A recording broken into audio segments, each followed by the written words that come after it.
जय जगन्नाथ नमस्कार। Odisha cricket association तरफ जो ओडिशा प्रो T20 लीग आगामी 17 तारीख दिन अनुष्ठित होगा जाऊँगी।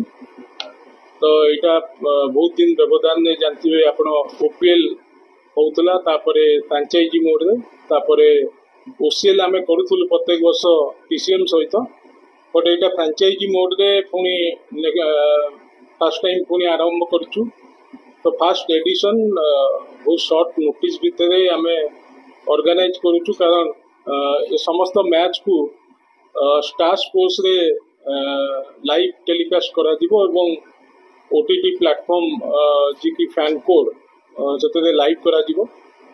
तो तांकर टाइम शेड्यूल और तांकर टेलीकास्ट टाइम शेड्यूल देखिकी ए सब जिन फाइनल हुए। तो आधे सर्वमोट 6टी दल भाग नौकरी एवं समस्ते समस्त सहित खेलिए और बेस्ट 4 टीम सेमीफाइनाल खेलिए और फाइनाल 26 तारीख में अनुष्ठित हो।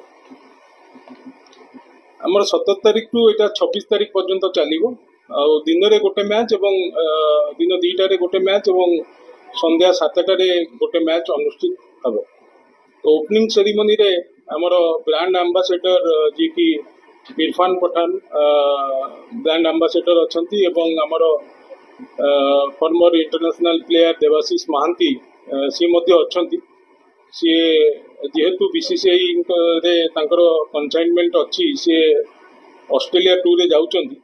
तो मोस्ट ऑफ सी अवेलेबल रही पारे किंतु इरफान पठान रहिबे एवं ओपनिंग सेरेमनी आमर जमती बॉलीवुड स्टार आमर लोकल आर्टिस्ट को लेकिन 5टा बेले अनुष्ठित हो।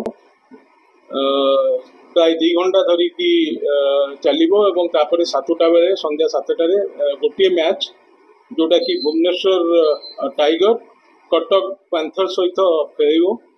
तो